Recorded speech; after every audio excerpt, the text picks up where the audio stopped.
welcome to a new video tutorial. So if I sound ill, it's because I am. I'm full of cold, but I thought I'd do this video tutorial just because I've got nothing else to do. So what we're going to be looking at is some reverse engineering, and what you're looking at here is what is known as a RAT, and a RAT is a remote administration tool, and it's a very common Trojan that people use to infect machines, and it's a bit like it gives you lots of access to your victim's machine, and as you can see on this virtual machine, there's no sort of signs that this computer is infected. So what we're going to be doing today is reverse engineering the connection, finding out who the person is who is writing us, and also how we can block him from having access to our computer. And we're going to be using a program called Wireshark to do this. Okay, so first of all I thought I'd explain what a RAT can do. So you see this is tester PC / tester. This is the computer that's infected with the RAT. And I'm using a combination of sandboxer to run the virus. So you can see this is called iExplore.exe. That is the process there. That is the process that the virus is running on. I'm not going to do a video on actual setting up RATs. If you're interested in that, you should probably go on somewhere like Hack Forums. They have lots of tutorials based on this. But this particular RAT is called Dark Comet, and this is for educational purposes only. I'm not showing you how to infect people before anyone starts calling me out. I'm doing the opposite really.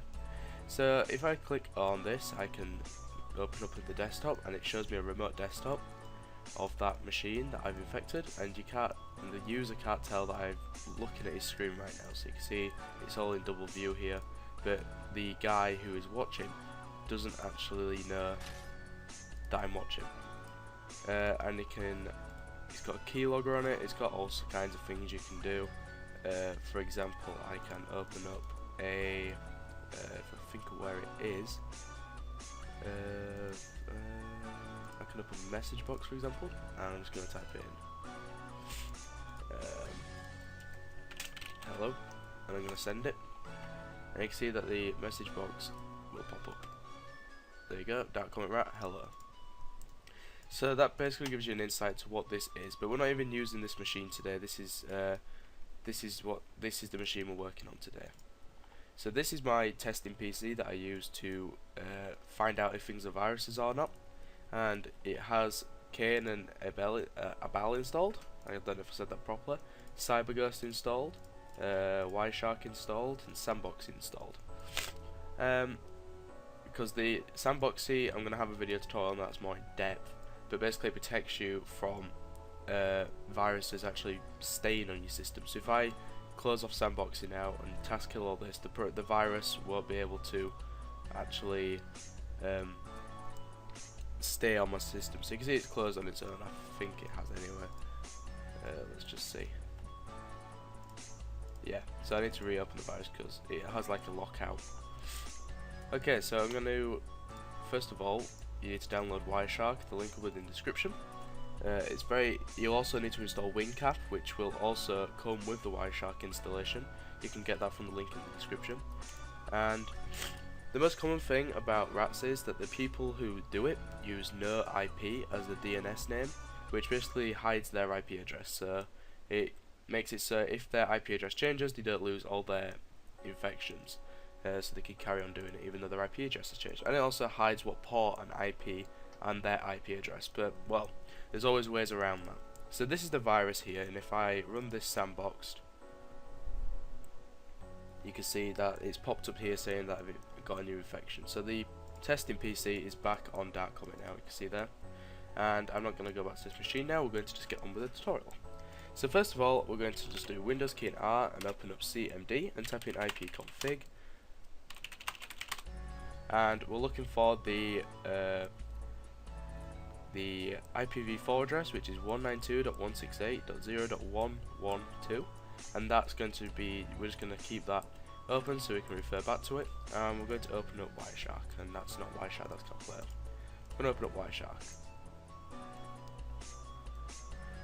So this virtual machine should be quite fast. I've got it running as a virtual quad core, just because my new CPU is an 8 core. And so we'll open up Wireshark, it's loading all the modules here. And Wireshark is a network analyzer. You can analyze data packets and things, and we can also use it for this tutorial. So when you click on interface list, you want to select the interface that is your interface that we will use to sniff on the network. So here it has our MAC address, and if you click it, it will show the IP address. So you want to click the one that is the same IP address as the IPv4 address here. So you want to select that one ticket, press start. And what this will do is start analysing data packets. So we've got all these data packets here. Don't worry about them, most of them are completely normal. You can see that I've got OpenVPN running. That's a VPN network I'm using, so I can actually do the wrap. But in the filter box, you'll type in DNS in lowercase letters, and just press enter to that. And that'll filter out everything apart from DNS names. So we're going to leave that running just for a little while, just so until we find our DNS we are looking for. So I'm going to leave that running for a bit, and we'll come back to it. So I'm going to do some things on this just so it kind of triggers the Wireshark to find the IP address. So we're going to do a remote shell, for example. I'm going to put a new text document on the desktop, for example, and that should put that on there. Yep. Alright, so we're getting quite a lot of red errors here. Yeah, you can see that the following files, blah blah blah. This is Sandboxer warning you that a file has been created through that program that we're running in Sandboxer. Okay, so we can stop this now. It's been running, and we're getting a few red errors. But you want to look for something that's no-ip.org, and you can see it here. I found it. It says vigilant.no-ip.org, and this is the DNS name that is actually hiding the IP address of the wrap. So the most common one is no IP, but you know, if it's not a no IP, it might be something different. But yeah, I know that this one's no IP, and anyone that's writing has probably come from hack forums, and most of the tutorials on hack forums are for no IP. So what we're going to do is we're going to copy the text, and I'm going to open up a notepad document. So we're going to open a notepad here and paste it in there and get rid of everything that's not important. So we've just got the DNS name. Okay, so we finished with Wireshark now. We can close that, quit without saving. And now what we're going to do is open up CMD again, but I've already got it open here.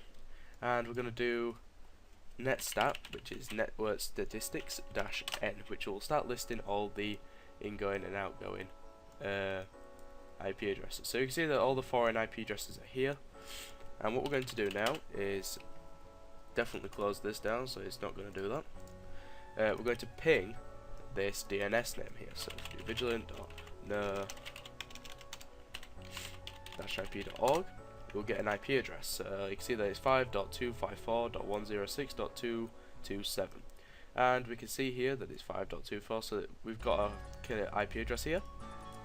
So this is the IP address, and we also have a port number. So the port is port 100. That is what port the virus is running on.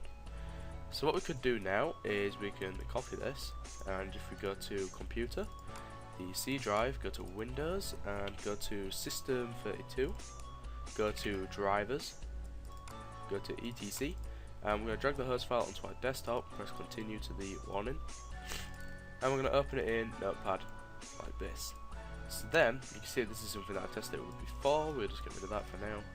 So the host file controls the mapping of IP addresses to host names, and if we can block host names from being resolved, if we put the 127.0.0.1 IP address, which is our local machine. So if we put here 127.0.0.1 and we paste in the DNS name and save it, and then we're going to reinsert the host file here, and then I'm going to go to Sandboxy, and I'm going to task kill, terminate the program here. I'm also going to terminate the rest. So now the rat has disappeared from my computer, and if I run the rat again, so I'm going to run it sandboxed, run it, you can see that there's no connection back to the dark comic window here, because it's completely blocked by the host file. So yeah, that does remove the virus from being able to connect back. So now you can go ahead and scan with like malware bytes or something without being interrupted by the attacker. so you can't see what you're doing because you're not connected back to them. So there, from this tutorial you'll have the DNS name, the IP address and the socket. Thank you for watching. Please like, comment and subscribe if you enjoyed this video, and I shall see you again next time.